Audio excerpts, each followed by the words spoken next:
Good morning, good afternoon, good evening, wherever you are at the moment. So I have the great pleasure to introduce to you today Mrs. Tina Campbell. She's from Scotland and she's an independent consultant for safeguarding. As you know already from our last circular letter, she's now also working for us. She's working for the UISG, the International Conference of Superiors General, and now also with us. And the goal is to create a safe environment for children and vulnerable people.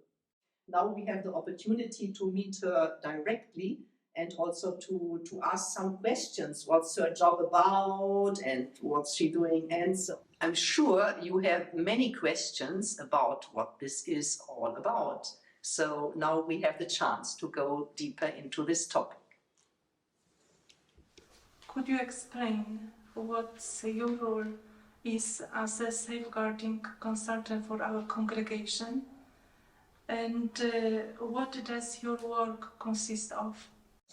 Thank you. I've been working in safeguarding now for more than 20 years. I started, my own background is in psychotherapy and education, but 23 years ago, nearly, I started working in safeguarding at a diocesan level initially, but also working with religious in a diocese in Scotland. And then in 2013, I became the National Safeguarding Coordinator for the Bishops' Conference in Scotland, which is a small conference of only 8 bishops, but working with something like 64 congregations at the time. That was followed by a 2-year contract with the Society of Jesus, mainly auditing every province in the society, 73 provinces. And then since January this year, I have been working as a consultant to the UISG and several other congregations who are based primarily in Rome, not all of them, but most of them in Rome. So my work varies between policy, training, reviewing policy, writing guidelines, to advice, case management, preliminary investigations. So it's quite a wide range of possibilities, which is great. I really enjoy it. Mm-hmm. And we are happy to have you because we also want to create really a safe environment in our congregation. We are working with children in catechesis, in schools.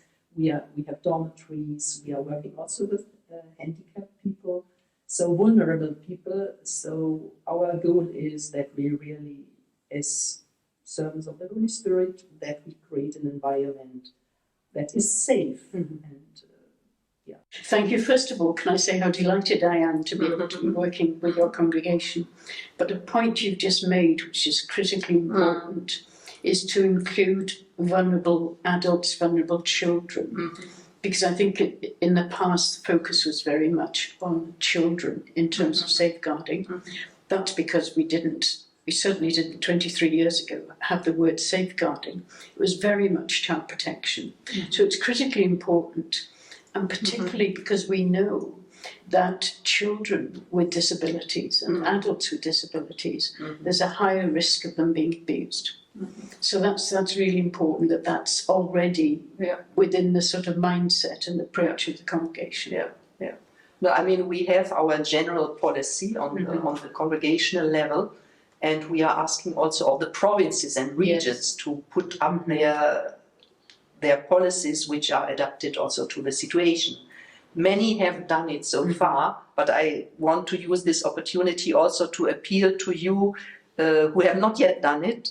Please, we need your policies, and surely the policy is one thing, the implementation is the other thing, and I'm aware that we still have also a lot to do in the area of implementing the policies, training, also to the awareness of the topic, that we really take care that we know about the boundaries and limits that are necessary, and that we respect that also.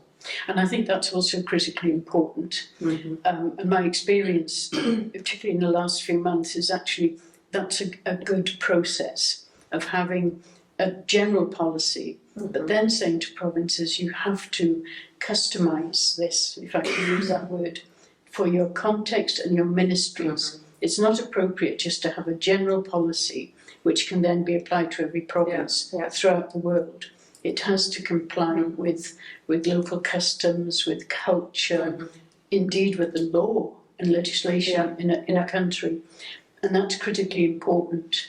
I know sometimes I've had experiences where religious will say, we're following a diocesan policy. Sometimes they don't have a choice, to be fair to them. But sometimes the diocesan policy doesn't even include any reference to religious. So it's about personalising that policy. And you're absolutely right, it's about implementation, but also about process. Because it's not enough to have a policy sitting on a shelf somewhere. No. And I know also many of our schools, they have their policies because it is now also in many countries a requirement. Where we still have to work on is the dormitories. And I think that is an area we need to look into more precisely to see what is necessary there. Absolutely. And I know in the past I spent 10 years working in a boarding school where we started with a dormitory style accommodation for pupils, and then moved out of that as time evolved and as we needed to in terms of legislation. But that can be a high risk scenario in many ways. It's very difficult. So risk assessments are critical, and my experience is that risk assessments are not happening again across congregations, or I find that they will say, well, we had a risk assessment when we opened that building or we started this activity, but they don't do it on an annual basis. So as the children or vulnerable adults' needs change, there should be an annual risk assessment to accommodate that. And those things are important to be able to evidence. Okay. What kind of abuse can we suffer as women and as members of a religious congregation? I think there is, in a very positive way, an increasing awareness of abuse happening in religious congregations, particularly of women. And I've noticed, and I'm not alone in noticing, over the last few years, lots of publicity about clerical abuse, and then it hasn't stayed at the level of priests in parishes or congregations. We now have had bishops and cardinals held to account, but an increasing number of women have found a voice in religious congregations to be able to speak out. And I think that's been a very difficult journey for them. There is still a very long way to go. But I think there's also an increasing awareness that all types of abuse can actually happen in a religious congregation of women. It's not about limiting it to sexual abuse. And even that, I find some women are finding it very difficult to even speak about sexual abuse within their congregation, whether that's by a priest or religious. But actually sexual abuse between sisters in a congregation is a very difficult place to go. But there are other types of abuse, such as abuse of power. Spiritual abuse is also, there's an increasing awareness of spiritual abuse happening, which is really healthy, I think. But that's very linked to the abuse of power. And I wonder whether, and I'm speaking as a woman, we are reluctant to think about religious congregations of women misusing power. But there's always a power dynamic. It doesn't matter. You know that a religious superior will always have a place of power, a position of power over other members of her congregation, of her community. And I think that's a very important topic because we have the whole area of formation, where we always have these asymmetric relationships between a formator and also then the candidate, the novice or postulant or whatever, and where we also have to train our formators to handle these situations well, that they are aware of what can happen, where are the boundaries and the limits. So I think formation is a very important topic where as well power abuse as sexual abuse is possible. Yeah. And then also the relationship superior and sister, also here, and sometimes it's very difficult also to say, because, for example, also our vow of obedience and the abuse of power, I mean, where are there the distinguishing markers or something? Exactly, and I think sometimes my experience is that sometimes some religious find it very difficult to be obedient sometimes, and may actually then say, oh, it's an abuse of power that my superior is asking me to do something or to go somewhere. Yeah. But the point about formation is also critically important, and again, the number of superior generals who are saying to me the two key areas of risk for them are formation, those in formation, and the formators. And are formators trained, or is there an assumption that someone can become a good formator by being in that role? There might even be situations of formees abusing each other and being disrespectful to each other. And the other critical area is the care of the elderly in a congregation. So sometimes when we're thinking about the ministries of a congregation, which might be education, those are often managed, as you've already said, by external agencies and requirements, and legal requirements. In terms of care of the elderly, is that being done by members of the congregation or an external agency? Are they safeguarding aware? What happens when you might have sisters, for example, with dementia, who might be treating other sisters inappropriately? So I think the formation and care of the elderly are two critical areas as well. Yeah, I think that's also very important, because we have also houses with many elderly sisters where we have employments, but also sisters working, they also have the proper measures to safeguard also our elderly sisters, that they are secured from any kind of abuse. I think that's very important. And also all our collaborators, the areas where we work, we are working with collaborators. So also there we have a responsibility, that also neither they nor we as SSpS are kind of using power or in inappropriate way. I think the other critical area as well is enabling sisters to talk about their abuse. And I know that sometimes, particularly in formation, there is a reluctance for formees to talk about present or past abuse, because they fear that will bring a judgment about their future with the congregation. So enabling that language to be spoken of in a sense of safety, appropriate safety, is critically important. Because the formandi is dependent on the voters, because afterwards, so some might be afraid to voice that topic, because they are afraid of being sent out of the congregation. So that could be one hindrance, one block. Absolutely, and that also another element in that as well is if the formation is in a culture where sexual matters are not discussed, there is not understandably, because in some cultural context there isn't a language, or it's unacceptable to speak of these things. That can be a huge block as well. No, and I think that we have to look into too, because in some cultures it's not common to open the topic on the table, to put it on the table. But so we have also to learn in formation groups to talk about the topic of sexuality, of possibilities of sexual abuse. What is it? How does it happen? The dynamics of sexual abuse. So it needs to be a topic in our formation, in the initial formation, but I think also in the ongoing formation. Absolutely. I was recently in Kenya training new formators, a very international group. And for some of them, it was about enabling them to give a voice to these topics because of culturally they would tell me we never spoke of this at home. We never spoke of this in our own formation.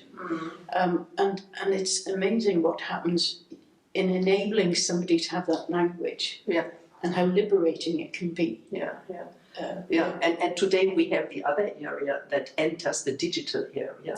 Absolutely. I mean, today, wherever you open a website, the easy access also to pornography, or also even to be abused digitally by others. So I think also this topic we have to address somehow, that our younger and not so younger members also know about temptations or dangers also of the digital area, and that we are aware and protect ourselves also there. Yes, absolutely. And some of that comes out of a lack of experience or making an assumption this will never happen to us. But I think we can all be under threat from the internet.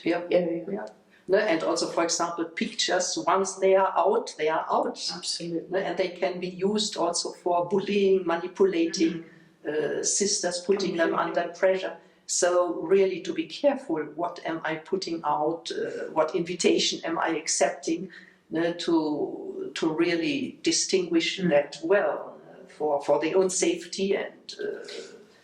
Indeed, and even something as basic as posting pictures of children at a school and identifying them by their full name, for example, is really not good practice. Because if someone wants to find a child, that gives them an open access as well. So there's lots of issues there around. You're right about who links in with whom, and also I know some victims who've had photographs taken of them, indecent child sexual abuse images. They tell me that once it's on the internet, that's one of the most disturbing things, is they don't know who has actually seen them and how widespread they become. Okay, there is another question of our sisters. Is it possible that a sister being abused is not aware of it? And how can we identify the situation of abuse? It's a very good question, and it's very relevant because, again, some victims I have spoken to will say to me, tell me that at the time they didn't realise it was abuse. They didn't realise. And that's because abuse is very closely linked to the whole grooming process. So if a perpetrator of abuse grooms their victim, as they do incredibly well, the victim will often have a strong attachment to the perpetrator, and they will often say they will love. And I know some victims who have still, after the perpetrator has been identified and there's been a legal process or the perpetrator has died, they will still say, but I loved him or I loved her, and they still love them. So that's all parts of the grooming process, which then protects the perpetrator from the victim actually identifying or letting that abuse be known. So sometimes it is actually after the event that a victim will say, then I didn't realise. And I find too that religious congregations will say, we didn't realise this was happening. And sometimes it's because the perpetrator will be a very presentable person, very charismatic, and they will think that person was so lovely, they did lots of very good things, we never imagined that they could have done anything wrong. And an area of work I'd like to develop, and I haven't got round to it yet, is to look at how developing a facilitation model for religious congregations, when one of the community has been accused, removed from ministry because of abuse, and the impact particularly for the other members. And I know there's a lot of inappropriate shame and guilt, collective guilt, about why didn't I notice it? Why didn't I do something about it, even though I might have noticed something, but I wasn't certain? Because I think it can be quite devastating for a community when someone has been removed. And that, I don't think as a church we do enough to facilitate that congregational community healing. Yeah, no, and I think that's another important point, because once a case gets public, and very often it is a trusted person, a known person we appreciate, and then the dynamic also in the community starts, that some are for the person, others are against, the kind of polarization and fight also sometimes in the community itself. So we have also to learn, okay, in case something comes up, how are we handling that as superiors, not covering up, but bringing it to the open, but also as a community, which does justice to the victim, and at the same time, sometimes the perpetrator is a sister. It's my sister living in the same community. So, and these are very difficult situations. How can we handle them?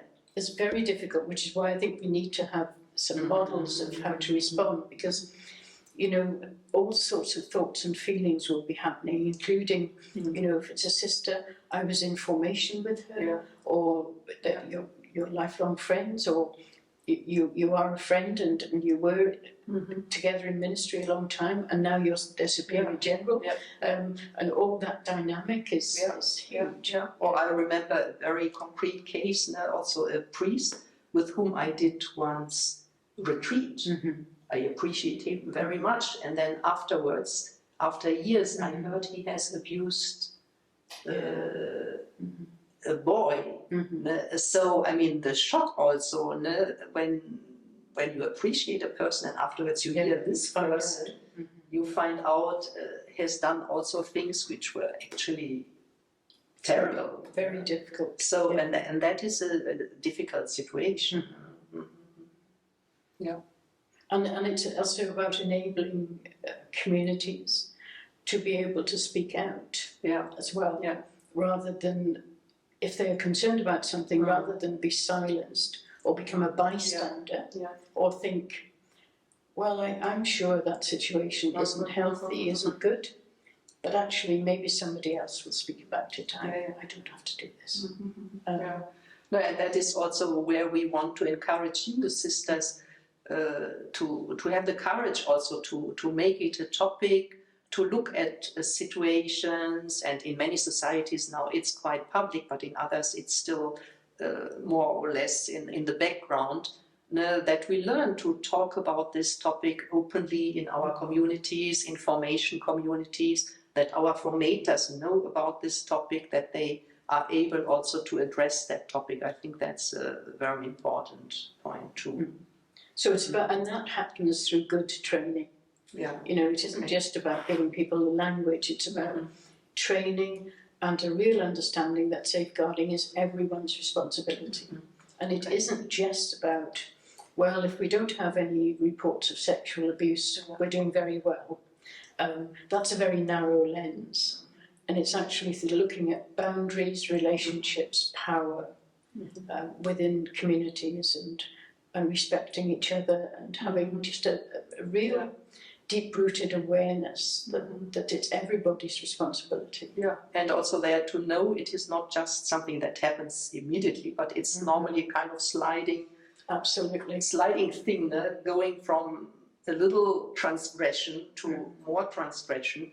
So also to be able to notice signs when someone gets too close to me or to others, to also be able to say, no, this, stop, I don't want this. And I think, models of priesthood that we had in the past, I'm sure there were lots of failings, but when we had enough diocesan priests to have several in a parish house, some of that supervision happened. You'd have an older, more experienced priest talking to a younger priest and saying, actually, I think you're spending too much time with that person, or this person is coming to the house too often, or and now, with lack of vocations, we are sending very young priests to be parish priests, and sometimes in congregations as well, even if it's a large community, there's a reluctance to actually challenge you know, because people don't want to be seen to be negative or very focused, but actually having that sense of being able to say to someone, I'm a bit concerned about what you're doing, because I think that you're right, it's a gradual process, very gradual process. Yeah. My question to you is, when abuse happens, what should we do?